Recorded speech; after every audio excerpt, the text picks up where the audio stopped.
오늘 아침 우리가 함께 나눌 말씀은 역대상 16장 1절에서 22절 말씀입니다. 드디어 언약궤가 예루살렘 성으로 들어와서 다윗이 친 장막에 안치됩니다. 오늘 본문은 언약궤가 예루살렘 성에 안치된 후 다윗이 드리는 예배인데요.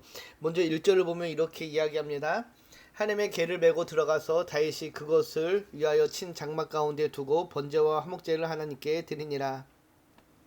언약궤를 다윗성으로 옮겨온 후 다윗은 번제와 화목제로 하나님께 예배를 드립니다.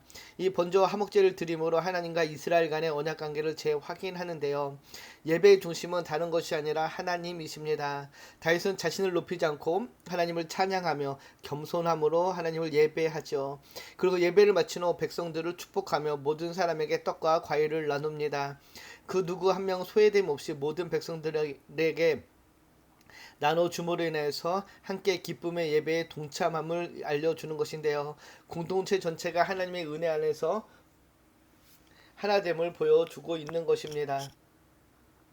그리고 이어지는 4절을 보면은 또 레이세람을 세워 여호와의 궤 앞에서 섬기며 이스라엘 하나님 여호와를 칭송하고 감사하며 찬양하게 하였다라고 이야기합니다. 다윗은 아삭과 레이사람들을 세워 하나님께 감사 찬양을 드리게 합니다. 찬양은 단순한 감정의 표출이 아니라 과거에 하나님께서 베푸신 은혜를 기억함으로 드리는 반응인데요. 예배의 시작은 기억입니다. 하나님이 내 삶에 어떻게 역사하셨는지, 어떤 기도에 응답하셨는지, 어떤 죄를 용서하셨는지 다윗은 이 기억을 공동체가 함께 나누기를 원했습니다. 예배란 단순한 감동의 순간이 아니라 하나님의 신실하심을 기억하며 감사로 응답하는 삶의 고백이라는 것이죠. 7절을 보면 이렇게 기록하는데요. 그날에 다윗이 아삭과 그의 형제를 세워 먼저 여호와께 감사하게 하며 이르기를 너희는 여호와께 감사하며 그의 이름을 불러 아뢰며 그가 행하신 일을 만민 중에 알릴지어다. 그에게 노래하며 그를 찬양하고 그의 모든 기사를 전할지어다. 다윗은 여호와를 찬송하며 감사함으로 섬길 레인으로 구성된 찬양단을 임명합니다. 한글 성경에서는 7절을 보면 그날에라고만 기록되어 있지만은 원문을 보면은 그때 그날에라고 기록되어 있는데요. 성경은 역사적인 의미가 있는 사건을 소개할 때 그때라는 말을 로 문장을 시작하는 경우가 많이 있습니다. 즉 이 노래는 하나님께 베푸신 구원과 승리에 대해 이스라엘에 합당해 드려야 할 기쁨과 감격의 찬양임을 강조하고 있는 것입니다. 감사는 나를 위해 행하신 하나님을 향한 반응이고요. 찬양은 하나님의 본성과 행위에 대한 감격의 외침이며 선포는 하나님의 이름을 역사 속에 전파하는 것입니다. 다윗은 이처럼 하나님의 행하신 일을 기억하고 감사함으로 하나님의 이름을 외쳐 부를 것을 이야기하고 있는 것인데요. 10절을 보면 이렇게 이야기하죠. 그의 성호를 자랑하라. 여호와를 구하는 자마다 마음이 즐거울지로다 라고 이야기합니다. 여호와를 구한다라는 것은 다양한 삶의 현장에서 자신의 경험과 지식이 아닌 오직 여호와의 뜻을 의지하겠다라는 것을 의미하는데요. 하나님을 찾는다는 것은 하나님이 하신 말씀의 의미를 깨달아 말씀에 순종하는 것입니다.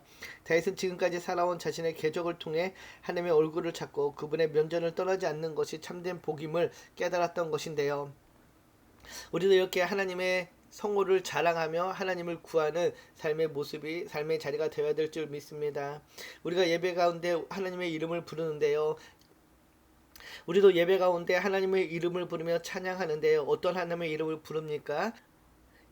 여호와 이레 공급하시는 하나님, 여호와 라파 치유하시는 하나님, 여호와 리시 승리를 주시는 하나님, 여호와 샬롬 평화를 주시는 하나님, 임마누엘 우리와 함께 하시는 그 하나님의 이름을 부르며 찬양하고 예배하는 우리의 삶의 자리가 되기를 축복합니다. 우리가 하나님의 이름을 부를 때 우리는 그분이 어떤 분이신지를 고백하게 됩니다. 그리고 그 이름에 있는 권세와 능력을 믿고 찬양하게 되는 것이죠. 하나님을 찬양하는 삶은 하나님을 위한 것이기 이전에 우리를 위한 것임을 기억하시기 바랍니다. 우리는 망각의 존재이기에 하나님이 주신 은혜를 받을 때는 기뻐하면서도 조금만 시간이 지나면 쉽게 잊어버립니다.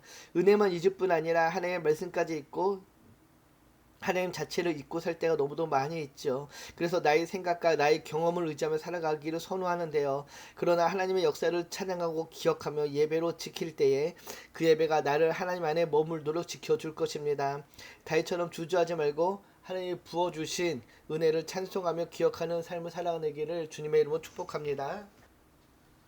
그리고 이어지는 12절에서 14절을 보면 이렇게 계속해서 말씀을 이어갑니다.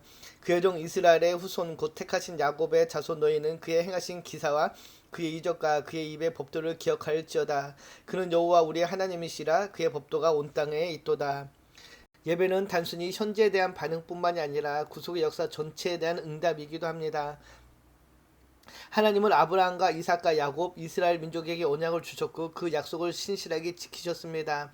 다윗은 이 역사를 찬양하며 하나님의 그 놀라운 구원의 은혜를 노래하고 있는 것인데요. 히브리적 언어 관습에 있어서 기억한다라는 것은 그 기억 때문에 일어나는 외적 행동까지 포함하는 것인데요. 그렇게 하나님께서 행하신 이적과 기사와 판단 등을 단순히 기억하라는 것은 그 은혜를 받은 자답게 하나님의 백성답게 합당한 삶을 살라라는 의미가 포함되고 있는 것입니다. 우리 역시 하나님의 은혜를 기억하면 그에 합당한 삶을 살아가야 된다는 것이죠. 예배할 때 우리는 하나님의 신실하심을 기억하고 그 신실하심이 지금 이 순간에도 유한다는 것을 믿고 선포하며 그것을 삶의 자리에서 나타내고 드러내야 할 것입니다. 하나님께서는 또 어떤 은혜를 베푸셨는지요. 19절에서 22절을 보면은 나그네 같은 백성을 지키신 하나님을 찬양합니다. 하나님은 미약한 자를 지키시는 분입니다. 수가 적고 힘이 없고 떠돌릴지라도 하나님의 백성을 지키시고 보호하시는 하나님입니다. 그래서 이것이 우리가 하나님을 예배하는 이유이기도 한데요. 하나님은 크시지만은 작은 자를 기억하시며 위대하시지만은 약한 자를 보호하시는 하나님이십니다. 오늘 본문을 통해 우리가 기억하는 것은 우리의 예배는 하나님의 그 은혜를 기억함으로 시작된다는 것이죠. 다윗의 예배는 단지 음악이나 제사의 행위가 아니라 기억에서 시작된 감사요, 기억을 선포하는 찬양이며 또 그 기억을 오늘의 현실 속에 다시 붙잡는 믿음의 행위였습니다.